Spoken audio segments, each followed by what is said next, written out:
आज हमारे ये पूरे फ्रूट मार्केट को एमसीडी ने तोड़ दिया। जिस तरीके से आज एमसीडी ने बर्बरता दिखाई है और गरीब आदमियों को कुचला गया है, ये बिल्डोजर रेडी पटरी पे नहीं चला, गरीब आदमी के परिवार के उसके बाल बच्चों के ऊपर चला, उनकी एजुकेशन के ऊपर चला है, ताकि गरीब आदमी को बिल्कुल ही वो कर दिया जाए। ये भेदभाव है। सभी को सीओबी दिया गया है, सर्टिफिकेट ऑफ वेंडिंग, काम करने का अधिकार। उस पर साफ लिखा हुआ है 2000 स्ट्रीट वेंडर एक्ट के तहत कि जब तक आपका कोई वेंडिंग जोन न बने तब तक आपको हटाया नहीं जाएगा। बिल्डिंगें बन रही है यहाँ पे, जो बिल्डरों की बन रही है ना, पर लैंड 20-25 हज़ार रुपये देने लग रहे हैं उनकी बिल्डरों के।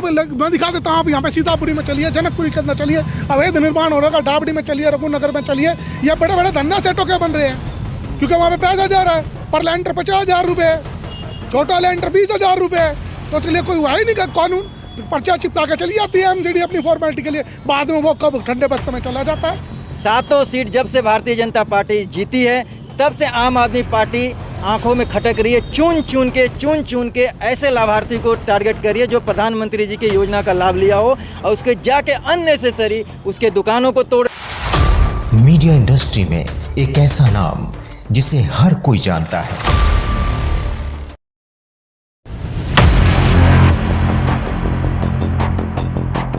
दिल्ली के डाबड़ी सब्जी मंडी के पास कई साल पुरानी फल विक्रेताओं की दुकानों पर चला एमसीडी का बुलडोजर। ये सभी दुकानदार प्रधानमंत्री स्वनिधि योजनाओं के तहत 10 से 50,000 तक का लोन लेकर कर रहे थे अपना रोजगार, लेकिन अब इनका आरोप है कि एमसीडी ने बिना नोटिस के बुलडोजर चला दिया, जबकि एमसीडी के परमिशन से ही लगा रहे थे ये लोग दुकान, जिसका एमसीडी द्वारा मान्यता प्राप्त दस्तावेज भी है। उसके बावजूद भी एमसीडी ने एक झटके में सैकड़ों परिवार को सड़क पर ला दिया है। जिस तरीके से आज एमसीडी ने बर्बरता दिखाई है और गरीब आदमियों को कुचला गया है, ये बिल्डोजर रेडी पटरी पे नहीं चला, गरीब आदमी के परिवार के उसके बाल बच्चों के ऊपर चला, उनकी एजुकेशन के ऊपर चला है, ताकि गरीब आदमी को बिल्कुल ही वो कर दिया जाए। ये भेदभाव है।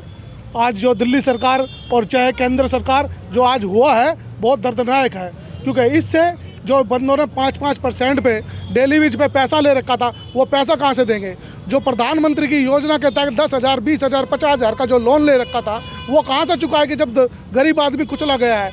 और हमारे को ये कागज़ बना के दिए, सीओबी बना के दिया और सर्वे किया गया। ये सब के सारे दुकानदारों के यहाँ पे 80 से 90 दुकानदार हैं, सबका दिया। एक एक दुकान के ऊपर 1.25 लाख रुपए का माल भरा पड़ा था, जो सब ट्रक के नीचे और के बिल्डोजर के जेसीबी के नीचे कुचला गया। कल ये अगर ये हमारे अधिकार की बात नहीं उठी तो हम ये जो प्रधानमंत्री जी ने हमारे को सर्टिफिकेट दे रखे हैं, अपनी फ़ोटो लगा के रेडी पटरी वालों को दे रखे हैं, और ये सीओबी दे रखा है, हम इन्हें जलाने का काम करें। इन कागजों का क्या करें जब हमारे पास कोई अधिकार ही नहीं है यहाँ पे खड़े होने का? हमारे को कुचला जा रहा है। जब कह दिया था कि हमारे को कोई परमानेंट पक्की जगह नहीं मिलेगी जब तक हमारे को छेड़ा नहीं जाएगा, किसी तरीके की परेशानी नहीं होगी, मगर आज इन्होंने हमारा वो हाल करा है कि घर के रहे ना घाट के रहे।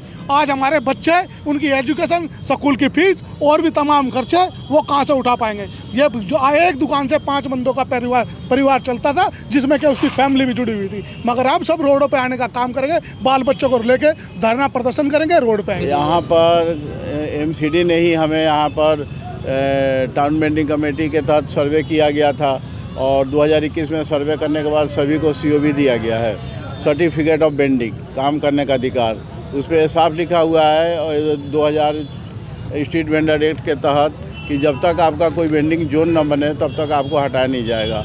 और सुप्रीम कोर्ट ने भी इस अधिकार को पूरे देश भर के स्ट्रीट वेंडरों के लिए लागू कर दिया था कि नेशनल हॉकिंग मतलब अर्बन डेवलपमेंट मंत्रालय के तहत जो भी स्ट्रीट वेंडर है उनको अधिकार सुरक्षित किया जाए और उनको जगह दिया जाए। तो आज अचानक हमारे डीसी साहब नजफगढ़ जोन मिस्टर बादल आईएएस ऑफिसर साहब ने किसी की बात नहीं सुनी और अपनी बुलडोजर लगाकर पूरी दुकानों को यहाँ से वहाँ तक नष्ट कर दिया, उजाड़ दिया। यह है वर्षों पुराना पश्चिमी दिल्ली का डाबड़ी सब्जी मंडी इलाका, जहां सैकड़ों फल विक्रेता प्रधानमंत्री स्वनिधि योजनाओं के तहत लोन लेकर अपना रोजगार कर रहे थे। ये सभी दुकानदार पिछले कई वर्षों से यहां अपनी दुकान लगाते हैं। इनको एमसीडी ने 5 साल के लिए मान्यता प्राप्त दस्तावेज भी दिया हुआ है, लेकिन अचानक एमसीडी का सिर फिरा और नजफगढ़ डीसी साहब बुलडोजर लिए सीधा डाबड़ी सब्जी मंडी पहुंच गए। फिर देर किस बात की, एक के बाद एक सभी गरीब लोगों की दुकानों को ध्वस्त कर दिया गया। अब सवाल एमसीडी से है, इन दुकानों पर बुलडोजर चलाने से पहले इनको नोटिस क्यों नहीं दिया गया? अगर एमसीडी नजफगढ़ इनको नोटिस दिए होते तो शायद इनका लाखों का नुकसान नहीं होता। बहरहाल राजधानी में अवैध निर्माण जोरों पर है। फिर सवाल है कि एमसीडी का बुलडोजर नवनिर्माण बिल्डिंग पर क्यों नहीं चलता? क्या एमसीडी का बुलडोजर सिर्फ गरीब जनता को जख्म देने के लिए बना है? एमसीडी का बड़ा सख्त रवैया था, बात करने को तैयार नहीं थे। सीधे आके उन्होंने माल भी खाली करने नहीं दिया, इन्हें मौका भी नहीं दिया कि माल उतार लें, क्योंकि कच्चा माल है। जो है एमसीडी एक्ट है कि जो एमसीडी एक्ट है कि उसके अंदर में जो भी कच्चा माल होगा उसको एमसीडी नहीं हथिया सकती, ना तोड़ सकती, ना फोड़ सकती। उसे जिसका वो माल है उसे हटाने का पूरा मौका दिया जाता है। वो रेडी उठा सकती है, बाकी चीज़ उठा सकती है, मगर जिस तरीके से सेब, संतरे, फल, अमरूद जो आज गरीब रेडी विक्रेता का कुचला गया है, वो बड़ा दर्दनाक है।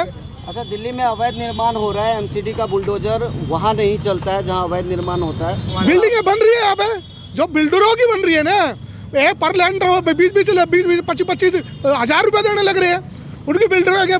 मैं दिखा देता हूँ, आप यहाँ पे सीतापुरी में चलिए, जनकपुरी के अंदर चलिए, अवैध निर्माण हो रहा है, डाबड़ी में चलिए, रघुनगर में चलिए, ये बड़े बड़े धन्ना सेटों के बन रहे हैं, क्योंकि वहाँ पे पैसा जा रहा है। पर लैंडर 50,000 रुपये, छोटा लैंडर 20,000 रुपये, तो उसके लिए कोई हुआ ही नहीं का कानून।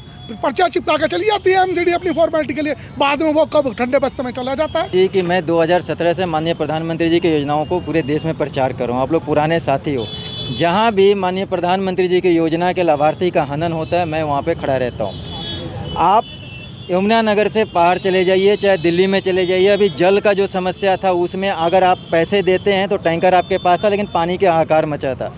2022 में जब कोरोना पीक पे था, 21 में, 22 में लोगों को कमर टूटी थी, तब सारे स्ट्रीट वेंडर को प्रधानमंत्री जी ने 10-10 हज़ार, 20-20 हज़ार का लोन दिया ताकि वो रोज़गार करें। और उसी के यहाँ पे सारे लाभार्थी हैं। दुकान दो तरह के रेडी लगाई जाती है, एक मोबाइल वाली होती है जो परमानेंट चलता फिरता रहता है, और एक परमानेंट दुकान दी जाती है। लाइसेंस दिया गया है, आपने नोटिस नहीं दिया, आपने इनके लाखों का सामान, आम, फल था, वो सारे के सारे अचानक तोड़ दिए, बर्बाद कर दिए, कुचल दिए, और साथ में आप इनके बल्ली, लोहे, लकड़ सब उठा के ले गए। इसका नुकसान का भरपाई कौन करेगा? 7 सीट जब से भारतीय जनता पार्टी जीती है, तब से आम आदमी पार्टी आंखों में खटक रही है। चुन चुन के ऐसे लाभार्थी को टारगेट करिए जो प्रधानमंत्री जी की योजना का लाभ लिया हो, और उसके जाके अननेसेसरी उसके दुकानों को तोड़ रही हैं, घरों को तोड़ रही हैं, क्योंकि ये अवैध कब्जा है जी। अवैध कब्जा इसको नहीं बोलते, ये सरकार कोर्ट भी बोलता है कि अगर जो अस्थायी लोग खड़े हैं यहाँ पे, उनको पहले जगह मुहैया कराया जाए, उनको 10 दिन का टाइम दिया जाए, उसके बाद फिर आप कार्रवाई करें। किसी भी कानून प्रक्रिया का पूरा उल्लंघन है, किसी भी कानून को माना नहीं गया, और इन स्ट्रीट वेंडर बेचारे जो प्रधानमंत्री जी की योजना के लाभार्थी थे, आम आदमी पार्टी ने पूर्णतः गलत किया और बदले की कार्रवाई की है। आज हमारे पूरे फ्रूट मार्केट को एमसीडी ने तोड़ दिया। आज सुबह 10:30 पौने 11 बजे के लगभग एमसीडी दिल्ली पुलिस के साथ हमारे मार्केट में आ पहुँचे, और हम लोगों को अपना सामान भी नहीं निकालने दिया, और हमें कारण भी नहीं बताया कि हमें क्यों उजाड़ा जा रहा है। एमसीडी ने बलपूर्वक हमारे सभी दुकानदार भाइयों को उजाड़ दिया है। गरीबों के साथ बहुत अन्याय हुआ है। कितनी दुकानें थी? हमारे यहाँ पर 80 से 90 दुकानें थी, जो सभी दुकानों को उजाड़ दिया है। एमसीडी ने कोई नोटिस दिया था? हम लोगों को कोई भी नोटिस नहीं दिया गया। अगर नोटिस दिया गया होता तो कम से कम हम लोग ज़्यादा कुछ नहीं कर पाते, तो अपने सामान को तो हम अपना बचा लेते। तो सुना आपने, ये तमाम दर्द पीड़ित दुकानदारों का है, जो अब सिर्फ दर्द बनकर रह गया है, जिसका मरहम अब किसी के पास नहीं है। आज सवाल क्षेत्रीय नेताओं से भी है। जब एमसीडी के अधिकारी अपनी मनमानी चलाते हैं तो उन पर नकेल क्यों नहीं कसा जाता है? ब्यूरो रिपोर्ट, उदय भारत न्यूज। मीडिया इंडस्ट्री में एक ऐसा नाम जिसे हर कोई जानता है,